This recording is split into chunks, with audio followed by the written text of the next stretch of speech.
पांचवा टेस्ट खत्म हो चुका है बॉर्डर गावस्कर ट्रॉफी का, और इसी के साथ बॉर्डर गावस्कर ट्रॉफी इंडिया 3-1 से हार चुका है।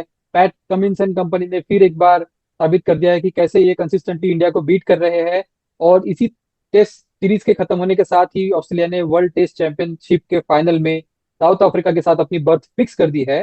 एंड यही नहीं, बॉर्डर गावस्कर ट्रॉफी काफी प्रेस्टिजियस माना जाता है ऑस्ट्रेलिया और इंडिया दोनों में भी। और 10 साल के बाद पहली बार ऑस्ट्रेलिया ये ट्रॉफी जीत पाया है हमसे। तो और and it's a great comeback story. ये फोकलोर हो गया है ऑस्ट्रेलिया में कि एक पहला टेस्ट मैच हारने के बाद जो कमबैक हुआ है। सब लोग तो ये बोल रहे हैं कि पैट कमिंस में be the greatest Australian captain ever. Nakul. हाँ यार, जैसा आपने कहा, जिस तरह से उन्होंने कप्तानी की and led from the front. Bumrah के बाद सेकंड हाईएस्ट विकेट टेकर वो थे। जिस तरह से कप्तानी की, जिस तरह से उन्होंने टीम में चेंजेस किए, कॉन्स्टास को लाया, उन्होंने मेलबर्न में परफॉर्म किया। वेबस्टर को लाया, उन्होंने इस मैच पे परफॉर्म किया। सो बहुत अच्छी कप्तानी की है और ऑस्ट्रेलिया को जीत दिलाई है। और finally border Gavaskar trophy border के देश गई है। यहाँ पे काफी कुछ आगे हमें देखना है। सिर्फ ये हार है, इंडिविजुअल प्लेयर्स के परफॉर्मेंस पे हम लोग बात करेंगे, लेकिन सिर्फ वही नहीं है, टीम को एज ए कलेक्टिव आगे क्या करना है, इंडियन टेस्ट टीम का फ्यूचर क्या है, आइए इस सब पे बात करते हैं। आई एम स्वानंद, मेरे साथ है मेरे दोस्त Nakul, and welcome back to your own podcast the cricket box.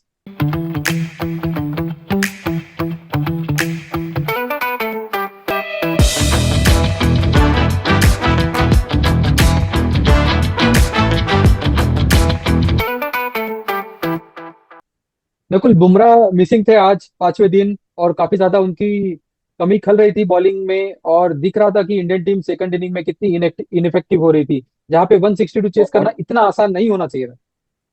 और यार, मैंने तो इसके साथ ये रियलाइज भी किया और and silently said thank God कि बचे हुई इनिंग्स में, इस बचे हुए मैचों में हमारे साथ बुमराह थे। अगर आप सोचो, अगर बुमराह नहीं होते तो क्या होता इस टेस्ट सीरीज में इंडिया का। मतलब आई थिंक हम 5-0 से हारते। 5-0 से आते। नहीं, मैं काफी नाखुश हूँ ये पूरे टूर्नामेंट में मोहम्मद सिराज से। आई थिंक अभी वो पिछले कुछ सीरीज से कंसिस्टेंटली इंडिया के सेकंड बॉलर रहे हैं। बुमराह के साथ वो हमेशा ओपनिंग स्पेल में भी डालते हैं, तो उनको काफी अपॉर्चुनिटीज मिल रही है, बट उतना वो कन्वर्ट नहीं कर पा रहे। और I think he is somewhere he is happy to be second fiddle to Bumrah. और जब भी बुमराह नहीं होते, उनको लीड करने का चांस होता है, वो नहीं कर पाते। वही आज हमें दिखा। नहीं, वो मौका वो पूरा हाथ में अपने नहीं ले पाते जो भी हो रहा है। और आई थिंक वो, उनके ऊपर इतनी उम्मीदें थी इस पूरी सीरीज में, बट अपनी उम्मीदों पे खरे नहीं उतरे। और आई थिंक वो एक बहुत बड़ी वीक लिंक थी अपनी बॉलिंग अटैक में। हाँ, पहले 9 ओवर में 51 रन उन्होंने दिए थे, और एक भी विकेट उनके हाथ में नहीं था। बाद में उन्होंने चौथा विकेट लिया, बट तब तक मैच हाथ से जा तब तक चुका मैच था। वी निकल चुका वांटेड था। देम। तब तक मैच निकल। हम लोग जब आए थे बॉलिंग करने के लिए, तो we wanted Siraj to lead from the front, but उसके बजाय प्रसिद्ध कृष्णा है जिन्होंने पहली 3 विकेटें निकाली है इंडिया के लिए। तो खैर, हारना तो बनता था फिर उसके बाद। नहीं, हारना तो बनता ही था। मतलब हार ही गए हम इनफैक्ट। बट अगर आप देखो ना यार, जैसे हम बात कर रहे हैं इंडियन फ्यूचर की, क्रिकेट फ्यूचर की, स्पेशली टेस्ट क्रिकेट की, तो हमने देखा कि आकाशदीप इस मैच से आउट हुए। मुझे अभी भी लग रहा है कि अगर आकाशदीप होते तो शायद हम थोड़ा टफ दे पाते थे, क्योंकि उनका जो जिस चैनल में वो बॉलिंग करते हैं, ये पिच पे उनको बहुत सूट हुआ रहता। बट यार, बुमराह, आकाशदीप और सिराज कुछ हद तक भले उन्होंने, but do we have any bowlers to look beyond this three bowlers in test cricket when we are talking about future of test cricket for India. हमें जुलाई में इंग्लैंड का दौरा करना है। समझो बुमराह पूरी 5 मैचों के लिए फुट फिट नहीं रहते हैं। सिराज का ये जो फॉर्म चल रहा है ऐसा ही रहता है, ठीक फॉर्म नहीं चलता है, तो हमारे पास बैकअप के ऑप्शन मुझे तो नजर नहीं आ रहे यार। वी हैव टू यार, सीरियसली लुक ये इनटू दिस। ये काफी सीरियस प्रॉब्लम है, और ये वर्कलोड जो बुमराह का मैनेज नहीं कर पाए इंडियन टीम, और उनको ज्यादा से ज्यादा उनको ही खिलाया जा रहा है, उन पे डिपेंडेंसी है, उसी वजह से हमने देखा कि बैक स्पैज्म के चलते वो अभी सेकंड इनिंग में बॉलिंग नहीं कर पाया। फर्स्ट इनिंग में भी वो 10 ओवर्स डाल के बाहर हो गए थे। तो ये तो होना ही था यार। और हमें शुक्र मनाना चाहिए कि ये चौथे तीसरे मैच में नहीं हुआ, क्योंकि हम पहले मैच से घिस रहे हैं उनको। कहीं ना कहीं तो उनको जवाब देना ही था यार।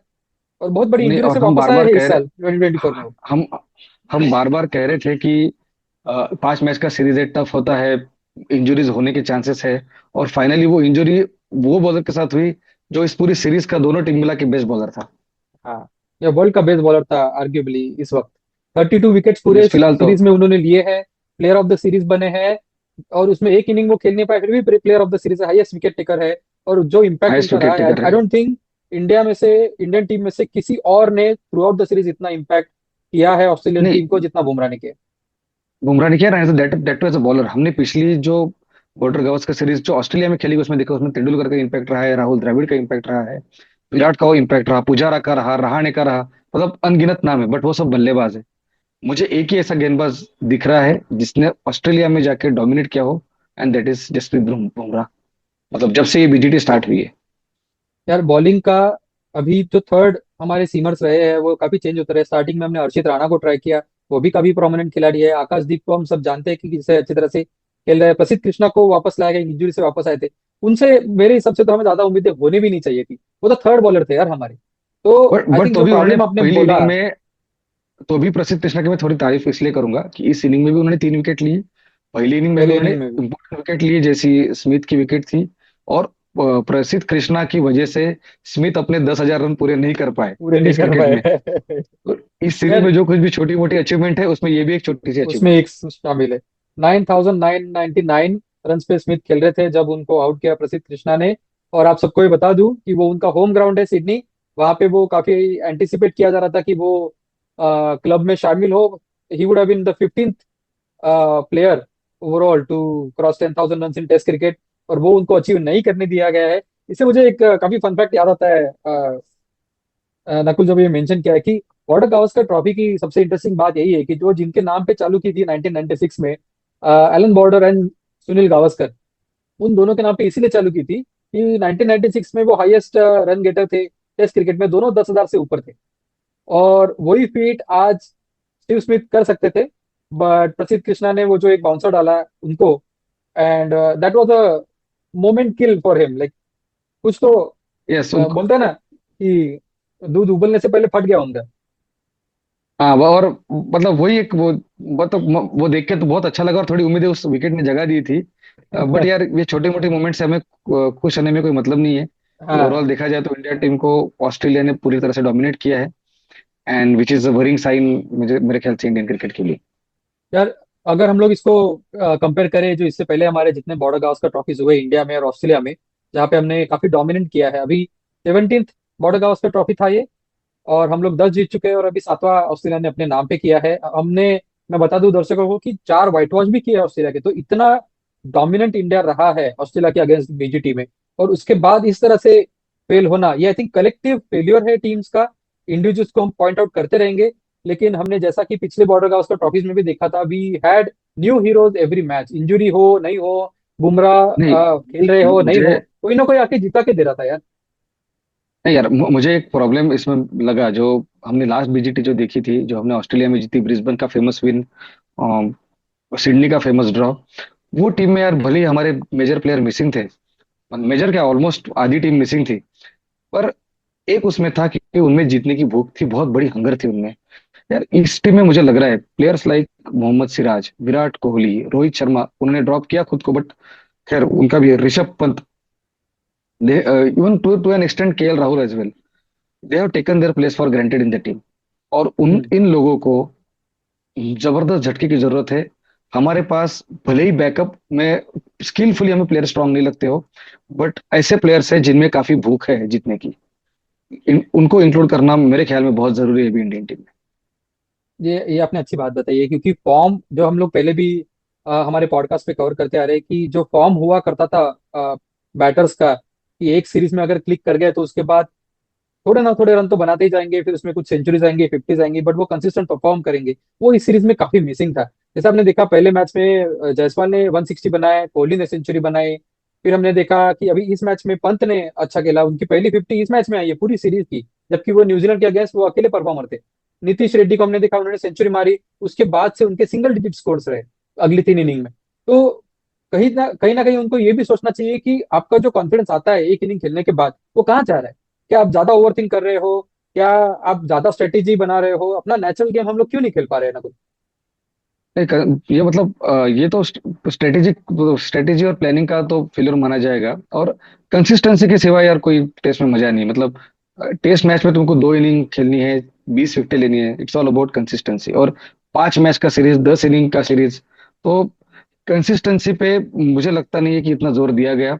नीतीश रेड्डी ने अपना सेंचुरी बनाया, शायद वो उसी क्या बोलते हैं, उसी वो ख्वाबों में थे कि यार मैं सेंचुरी बन गया, उसी वो सेटिस्फाइड मूड थे में वो, थे। हाँ। विराट कोहली मुझे लगा कि अपने प्लेस तो उनकी ग्रांटेड उन्होंने ली है, मुझे तो, मैं डायरेक्टली कह रहा हूँ ये बात ये, लेकिन एट द सेम टाइम वो अपनी मेंटली भी जूझ रहे हैं अपने आप से कि मैं कैसा इस ऑफसाइड ट्रैप से बाहर निकलूं। और विराट कोहली जैसे ग्रेट प्लेयर के लिए उससे बाहर निकलना कोई डिफिकल्ट नहीं होना चाहिए। But somehow our players are not learning their lessons and not able to do what they should do. यार ये कोहली प्रॉब्लम हमको अभी काफी परेशान करने लग गया है। हमने एक बहुत बड़ा बैड पैच उनका देखा था 2021 के पहले, जहाँ पे वो उन्होंने ब्रेक भी लिया था क्रिकेट से। कुछ महीने वो बाहर थे, फिर उसके बाद उन्होंने कैप्टनशिप छोड़ी। अब जब वापस आए हैं कुछ अच्छी इनिंग देखने मिली, बट वो जो पुराने विराट कोहली है वो गए तो गए। मतलब वो देखने नहीं मिल रहे, उनके बीट्स एंड पीसेस देखने मिल रहे, देखो मैचेस में अच्छा खेल रहे। बट अभी सिर्फ ऑरा है। क्या- बट अपोजिशन टीम भी अभी उनसे इतना टेंशन नहीं लेती है कि हमारे अपोजिट विराट है। बस नाम नहीं, बना हुआ है अभी तक मुझे तो। लगता नहीं कि मुझे तो लगता है कि इस मैच में आते आते ऑस्ट्रेलिया ने सिर्फ दो ही प्लेयर का टेंशन लिया होगा। एक थे जय यशस्वी जायसवाल और हाँ। दूसरे नीतीश रेड्डी। बाकी हम्म। टेंशन वाले प्लेयर ये मैच में आते थे तो कोई थे नहीं। और हम ऑनेस्टली बात करें तो विराट का ऑरा है, वो उनको रिस्पेक्ट फील्ड में देंगे, but in their mind they know how to get Virat out, as simple as that. तो यार बहुत ही मतलब क्या बोलते हैं कि मैच आया, टेस्ट सीरीज आया, हम उतर गए, हार के आ रहे बाहर, कोई उसका मलाल नहीं, कुछ नहीं। मतलब ये एटीट्यूड भी कभी मुझे बहुत प्रॉब्लम लग रहा है। और lack of playing domestic cricket. Virat Kohli को तो मैं स्पेसिफिक सलाह देना चाहता कि इंडियन डोमेस्टिक क्रिकेट बहुत अच्छा है, इतनी सारी रणजी टीमें हैं, आईपीएल के काफी प्लेयर्स उसमें खेल रहे हैं जिनको तुम जानते हो। आकाशदीप जैसा प्लेयर रणजी से उभर के आता है। इंडियन पिचेस इतनी भी बुरी नहीं है कि कोई फास्ट बॉलर उधर उधर उन्होंने बहुत वो मिसिंग है। It's not about just always spending time with family, अगर तुमको टीम में जगह रखनी है। And he is an ageing cricketer. Hmm. मैं मुझे याद है जब तेंदुलकर अपने आखिर के ईयर्स में थे और जब वो सिर्फ टेस्ट क्रिकेट खेल रहे थे, वो रेगुलर दुलीप ट्रॉफी और रणजी ट्रॉफी में खेलते थे, जस्ट टू स्टे हाँ। In touch with cricket. ऐसा नहीं यार तुम अपनी छुट्टी मनाने जाओ और बाद में ऑफिस में आके काम करने लगो। तुमको तो लिंक लगानी है, पुराने मेल पढ़ने हैं, सब रिस्पॉन्सेज देने हैं। मतलब अगर मैं कॉर्पोरेट से कंपेयर करूँ तो ज्यादा दिन छुट्टी मना के कोई खुश नहीं रह सकता। यार ऋषभ पंत की बैटिंग देख के मजा आ गया, पर दूसरे दिन अभी लगा खुल गया। जैसे हमने पहले हमारे पिछले एपिसोड में भी कहा था कि ऋषभ पंत को नेचुरल बैटिंग करनी चाहिए, वो उनको नहीं करने दी जा रहा है। वो अपना गेम चेंज करके खेल रहे हैं, जो उनके लिए भी अच्छा नहीं है, टीम के लिए भी अच्छा नहीं है। लेकिन अब जो वो नहीं, खेले हैं नकुल। नहीं वो तो है, जैसा मैंने कहा कि जो पिछली बीजी टीम है हमारी टीम में वो भूख थी, वो ऋषभ पंत में वो भूख इस मैच में नजर आई, टू बी ऑनेस्ट। इसके पहले वो नहीं थे। पहली इनिंग में उन्होंने कहा कि as per situation he had to play. जब उनको सबको लगा कि यार पिछली मैच में उन्होंने विकेट फेंक दी, तो अभी ऋषभ पंत बहुत कॉशियसली खेले पहली inning, but that was need of the team. और जब सेकंड इनिंग में नीड ऑफ द टीम मारना था तो उस खेले। तो ही इस लेकिन अनफॉर्चुनेटली वो बहुत लेट क्लिक हुए कंपेयर टू अर्लियर मैचेस। ये अगर उनका रंग हमें एडिलेड में दिखता, ब्रिस्बेन में दिखता, मेलबर्न हाँ। में दिखता, तो आज शायद सिचुएशन कुछ और होती। आज अभी तो ये मैच में तो वो ऐसा दिख रहे थे कि जैसे घोड़े नहीं होते जिनको रेसिंग के पहले ऐसा बेल पकड़ के रोका गया होता है कि जब बेल बजेगी हाँ, तभी आप भागोगे। आज वो बेल बजी, उनका वो बेल्ट छोड़ा गया, और वो जो भागे हैं 200 की स्ट्राइक रेट से, जो उनको मारा है, किसी बॉलर को नहीं छोड़ा। बेस्ट बॉलर बोलेंड थे ऑस्ट्रेलिया के इस मैच में, उनको भी धोया गया है। नहीं बट यही हमको लगता है उन्होंने करना चाहिए कंसिस्टेंटली। और हम होपफुली ये सब देखेंगे उनसे आने वाले टाइम में कि वो ऐसे ही अपना गेम खेलते रहे, फालतू में विकेट ना खोए। बहुत इंपॉर्टेंट है। यार गौतम गंभीर पे काफी सवाल आएंगे वापस से कि कलेक्टिव टीम का फेलियर है। अभी कैप्टन ने, जैसे जिस तरह से रोहित शर्मा ने पिछले मैच में एक्सेप्ट किया कि उनके बैट से रन नहीं निकल रहे और उन्होंने स्टैंड डाउन किया लास्ट टेस्ट मैच से, गंभीर को भी काफी रेट्रोस्पेक्टिवली देखना चाहिए कि वो उनके नहीं, जितने भी पिछले सीरीज हुए हैं वहां पे क्या वो लोग करना चाह रहे थे और क्या नहीं चल रहा है। नहीं यार, गंभीर के बारे में एक बात बोल दूं मैं। गंभीर के बारे में मैंने पिछले कुछ दिनों पहले पढ़ा भी, दो तीन चीजें आपको बता दूं कि गंभीर आज भी मैंने उनकी प्रेस कॉन्फ्रेंस जो देखी, आपने भी देखी होगी, उनका एटीट्यूड अभी भी कोई बदला हुआ नहीं है। ही इज लाइक कि आओ मुझे सवाल पूछो मैं फेंक दूंगा भाई। ठीक है तुम मीडिया कॉन्फ्रेंस टाल दोगे 15 मिनट 20 मिनट का टाइम, बट उनको दूसरा पहला या दूसरा सवाल ही पूछा गया कि आप मिस्टेक तभी सुधारोगे जब आप अपनी गलतियां एक्सेप्ट करोगे। तो आपकी गलतियां क्या रही है उनको सवाल पूछा गया। और उसके ऊपर उन्होंने दिया गया कि मैं इस सीट पे बैठा हूं तो मैं गलतियां तो एक्सेप्ट कर, गलतियां तो देखूंगा ही भाई।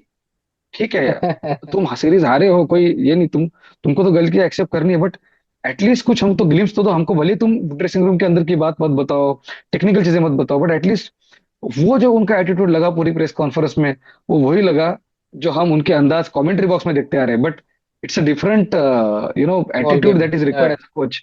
और उनके बारे में एक और चीज बता दूं आपको। जो उनके बारे में अक्सर कहा जाता है, और मैंने कुछ दिनों पहले उनके बारे में पढ़ा भी, कि ही is someone who goes by the instinct. वो 2008 में जब दिल्ली टीम के कोच कप्तान थे, सॉरी, तब वो कुछ ऐसे डिसीजन लेते थे कि पिछले मैच में जिसने सेंचुरी मारी उसको टीम से निकाल दिया, मतलब हाँ। रिप्लेस कर दिया किसी दूसरे प्लेयर से। सेम उनके बारे में केकेआर में भी होता था पिछले से। इसमें देखा कि स्टार्क जैसे एक्सपेंसिव प्लेयर को उन्होंने एक दो मैच में ड्रॉप कर दिया था। क्या so he is someone when he is in the lead, and as a captain भी केकेआर में उन्होंने ऐसे डिसीजन लिए हैं। He is someone who goes by the instinct, कि ये मुझे लगता है कर दूं। उन्होंने हर्षित राणा के साथ भी यही किया। अर्शित राणा पहली मैच में क्लिक हुए, लेकिन बाद में दोनों मैचेस में फेल हो गए। उसके बाद में वॉशिंगटन सुंदर को न्यूजीलैंड के अगेंस्ट, जो प्लेइंग स्क्वाड में भी नहीं थे 15 के, उनको डायरेक्ट प्लेइंग 11 में इंक्लूड किया गया। हाँ और अश्विन के साथ उन्होंने उनका उन्होंने जिस तरह से खेला, सो आई थिंक जिस तरह से बैटिंग ऑर्डर में अपने बदलाव देखे। हम कह रहे थे सरफराज के टाइम पे भी कि जो बंदा न्यूजीलैंड के अगेंस्ट पहली मैच में पहली इनिंग में सेंचुरी मारता है, उसको तुम दूसरी इनिंग में नंबर 6 पे ला रहे हो। तो हम्म। गंभीर इस समवन जो ऐसे सडन चेंजेस और सरप्राइजिंग चेंजेस करने में वो विश्वास रखते हैं। बट यार इतनी बड़ी लेवल पे कभी कभी ये चीजें वर्क नहीं करती। ये शायद अभी उनको रियलाइज होना चाहिए। यार बुमराह और कॉन्स्टास का जितना हमने देखा कि स्पैट हुआ है, और काफी मीडिया ने उसको हाइप भी किया है, कॉन्स्टास को भी काफी हाइप किया, हमने पहले भी एपिसोड्स में ये चीज कवर की है। पर हमारी तरफ से एक ही मैसेज हम लोग बोलना चाहते हैं कि कॉन्स्टास काफी प्रॉमिसिंग प्लेयर है, यंग प्लेयर है, 19 साल के है। वो आते बराबर आप आ रहे हो इंटरनेशनल क्रिकेट में, अग्रेशन लेके आ रहे हो, आप कॉन्फिडेंट हो, ये सब बात ठीक है। लेकिन आप जब उंगली करते हो, आप अगर गेम की रिस्पेक्ट करते हो, तो you should also respect players who are greats of the game, right, जिन्होंने वो यस यस। चैंपियनशिप का जो बैज है वो अर्न किया है यार। कोहली, बुमराह, इन लोगों ने वो चीजें, वो रिस्पेक्ट जो उनको आज मिलता है, वो उन्होंने ओवर द इयर्स अर्न किया है। आप अगर उनसे स्टेट पे जाके भिड़ना चाहते हो, तो आपको भी वो चीज अर्न करनी पड़ेगी। ऐसा नहीं है कि you will poke the biggest bear on the stage and you will make a name for yourself. ये शॉर्टकट नहीं चलता है। आप अभी आए हो, हाँ आप यार। पहले गेम को सीखो, और बाद में ये सब फालतू चीजों में अपना टाइम बर्बाद करो। हाँ यार, मतलब अगर आप देखो तो ये सीरीज का वन ऑफ द हाइलाइट्स ये रहा कि Bumrah versus Konstas, but that too for mostly for wrong reasons. तो कॉन्स्टास को तो ये जैसा आपने बताया, उनको बहुत यंग एज है, सब है यार, but at the end of the day you are playing for Australia and at an international stage. अगर आप उन्होंने उनको अगर किसी से सीखना है, तो उनको ज्यादा दूर देखने की जरूरत नहीं है। इस मैच में वेबस्टर ने डेब्यू किया है। जिस तरह से वेबस्टर ने खुद को कंडक्ट किया, जिस तरह से बैटिंग किया, और जिस तरह से रिस्पॉन्सिबली खेले, ये कॉन्स्टास के लिए अपने आप में एक एग्जाम्पल होना चाहिए। पैट कमिंस की बहुत तारीफ हो रही है नकुल, कि some people are saying he is the greatest captain ever to captain Australian team. ये बहुत बड़ी कॉम्प्लीमेंट है, जबकि हमने काफी ग्रेट कैप्टन वहां पे देखे हैं, starting with Allan Border himself. हाँ, मतलब एलन बॉर्डर, स्टीव वॉ, जो हमें जो पता है, उसके पहले रिची बनाओ, इयान चैपल और ग्रेग चैपल हाँ, पर को हमने इतना पता नहीं। But Steve Waugh, Ricky Ponting, Michael Michael Clarke भी अच्छे क्लार्क। कप्तान थे। स्टीव स्मिथ भी जब तक सैंड पेपर गेट, हाँ, तब कैप्टनसी भी कैप्टन अच्छी का थी। एक लेगेसी रहा है ऑस्ट्रेलिया। हाँ, हाँ। स्पेशली हमने तो रिकी पॉन्टिंग को तो काफी हेट किया एज अ कैप्टन, इतने अच्छे वो कैप्टन थे। बट कमिंस यार एक अलग माइंडसेट लेके आते हुए दिखते हैं। और जब जरूरत पड़ती है तो थोड़ा थोड़ा अपोजिशन में उंगली भी कर देते हो, जैसा आपने हाँ। वो अहमदाबाद में फाइनल के पहले देखा था। इवन इस सीरीज में भी जो कॉन्फिडेंस उनमें नजर आया आफ्टर पर्थ लॉस, उन्होंने कहा कि देखो, हम भले ही ये मैच हारे हैं, but still we are the number one test team, and that doesn't change. और they played like number one test team after that Perth loss. तो ये एक कैप्टन का एक साइन होता है कि जिस कैसा वो अपने टीम को उभारता है आफ्टर क्रिटिसिज्म और इतना बड़ा लॉस। तो hats off to him. And again, most importantly, he led from the front. जिस तरह से उन्होंने 25 विकेट ली, और की मोमेंट्स में खुद को लाते थे, विकेट लेके जाते थे, और एक top of the off stump वाला उन्होंने एक चैनल मेंटेन किया था, हाँ। जिसको तोड़ नहीं पाए अच्छे अच्छे प्लेयर्स। परफेक्ट और बॉलिंग चेंजेस, जिस तरह से बोलन को यूज किया, जिस तरह से स्टार्क को यूज किया, वेबस्टर को कल लाया, वो शुभमन गिल का विकेट ले गए। तो यार बहुत ही बेहतरीन कप्तानी। मतलब मुझे तो ऐसा पर्सनली लगता है कि जसप्रीत बुमराह को भले ही मैन ऑफ द सीरीज का अवार्ड मिला हो, बट ये अवार्ड जसप्रीत बुमराह और कमिंस को जॉइंटली देना चाहिए था। हाँ, फॉर हिज कैप्टनशिप, यस। उन्होंने अलग एग्रेशन लाया, यस। हमने काफी कंपेयर किया कि कैसे हमारी टीम डिफरेंट थी लास्ट बीजीटी से, जो 2021 और में हुई थी, सॉरी 19 और 21 में जो हुई थी। तो उसके कंपैरिजन में इंडियन टीम तो डिफरेंट थी, बट ऑस्ट्रेलियन टीम भी काफी डिफरेंट थी यार। इन लोगों का एग्रेशन और पॉजिटिविटी जो थी, ये लोग कहीं भी ऐसा अपना पेशेंस खोते हुए नहीं दिखे। अग्रेशन तो चलता रहता था, लेकिन वो काफी कॉन्फिडेंट दिखे right from the first test. And ये काफी डिफरेंट था, जो टीम पेन की और जस्टिन लैंगर की जो टीम थी पिछले विजिट में, उससे काफी डिफरेंट था ये। तो हैट्स ऑफ टू काफी पैट डिफरेंट कमिंस था। एंड और अगर आप देखो तो जो हम पहले कप्तान देखते थे, पहले मैचेस देखते थे, कहीं भी अननेसेसरी स्लेजिंग वगैरह नहीं लगा।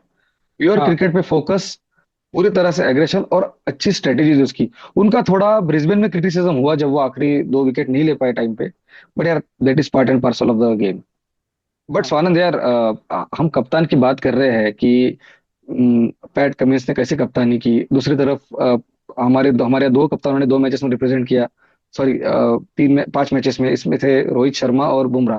बुमराह ने पर्थ में जीत दिलाई, इस मैच में भी थोड़ी एनर्जी लाई थी उन्होंने, thanks to his own bowling. But Bumrah का जो फिटनेस और ये सब नजर रखते, Bumrah can not be your full time captain. ये वो ऐसे हम्म। मेकशिफ्ट कप्तान हो सकते हैं। और कोहली भी अपने अभी लास्ट ईयर्स में खेल रहे हैं। तो कोहली नहीं, शर्मा नहीं, अगर बुमराह का ऑप्शन नहीं, तो who is the player to whom we can look at as an Indian captain? यार अभी ये काफी बड़ा क्वेश्चन है मैनेजमेंट के लिए भी, क्योंकि जैसे आप देखोगे अभी हमारा ट्रांजिशन पीरियड चल रहा है। पहले पुजी और अजिंक्य रिटायर नहीं हुए, सॉरी, उनको बिठाया गया है। और उसके बाद हमने देखा कि रवि अश्विन इस सीरीज में रिटायर हुए। तो जो हमें हमारा टेस्ट सेटअप है, जो टेस्ट टीम हमारा बैलेंस लाता था, जो वो स्क्वाड अभी धीरे धीरे डिप्लीट हो रहा है। और अगर हम लोग रोहित और विराट की भी बात कर रहे हैं कि इनकी जगह नहीं बनेगी, तो हमारा पूरा transition period comes back to square one, जहाँ पे हमें मिडिल ऑर्डर से लेके सब बनाना पड़ेगा वापस से। मेरे हिसाब से हमारे पास काफी प्रोमिनेंट खिलाड़ी है, जैसे अभिमन्यु ईश्वरन है, यशस्वी अपनी जगह फिक्स कर चुके हैं, शुभमन गिल भी ओपन कर सकते हैं। तो ओपनिंग में मेरे हिसाब से प्रॉब्लम नहीं है, बट मिडल ऑर्डर में काफी वर्क करना हमें बाकी है। तो ये सब चीजें हमें जानी चेंज होंगे। T20 का अलग स्क्वाड बना है। इन नक्शल में ये बोल रहा हूँ कि इंडिया का हिस्ट्री नहीं रहा है कि वो ऑल फॉर्मेट अलग अलग कैप्टन रहे। हमारा ऑल फॉर्मेट वन कैप्टनसी ये हमेशा से चलता आ रहा है। तो सूर्य कुमार मुझे अगर वहां पे है तो वनडे और टेस्ट का कैप्टन सिमिलर होना चाहिए। And I think for that we have a नहीं, कपल ऑफ प्लेयर्स मुझे हु आर मुझे एक इन नाम बहुत कंटेंशन। अच्छा लग रहा है, जो कि 2-3 नाम मुझे लग रहा है जो कि पॉसिबल कैप्टन हो सकते हैं। ऑफ कोर्स वो तो सिलेक्टर्स और ये लोग डिसाइड करेंगे, बीसीसीआई। उसमें एक है ऋषभ पंत, क्योंकि वो एक अलग फ्लेयर लाते हैं और शायद उनकी सोच हाँ भी अगर कुछ एग्रेसिव रही, अच्छी रही, तो he can be a good leader. उसके अलावा श्रेयस अय्यर डोमेस्टिक क्रिकेट में बहुत अच्छे फॉर्म में चल रहे हैं फिलहाल। इवन विजय हजारे में भी कंसिस्टेंटली अच्छा परफॉर्म कर रहे हैं। उन्होंने मुश्ताक अली में भी कप्तानी करके अच्छा परफॉर्म किया। आईपीएल का अच्छा कप्तानी का अनुभव है, एक बार तो लास्ट ईयर तो उन्होंने केकेआर को जीत भी दिलाई, एक बार दिल्ली कैपिटल्स को फाइनल में पहुंचा है। So Shreyas Iyer could be a good choice for Indian team to become captain in red ball cricket, ऐसा मुझे पर्सनली लगता है। बट यार इट्स अ ट्रांजिशन टाइम, हमें इसे भी ख्याल में रखना पड़ेगा। विल तो have it's to not wait just and about watch. Captaincy spot, काफी स्पॉट हमको अभी भरने हैं। भरने हैं तो श्रेयस अय्यर को भी पहले जगह ना बनानी पड़ेगी टीम में, और उसके बाद मेरे हिसाब से वो कंटेंशन में आ सकते हैं। बट बिल्कुल सही, एक्साइटिंग टाइम्स अहेड है। इससे पहले कि हम लोग रैप करें, नकुल, इंडियन टीम और हमारे जो फैंस है, उनके लिए मैं दो लाइंस बोलना चाहूंगा। जी। जो हो गया उसे सोचा नहीं करते, जो मिल गया उसे खोया नहीं करते, हासिल उन्हें ही होती है सफलता जो वक्त और हालात पर रोया नहीं करते। क्या बात है, क्या बात है। होपफुली इंडियन टीम यहाँ से अच्छा ट्रांजिशन करेगी। Will see you guys again. Thanks from like share TBC। And subscribe guys.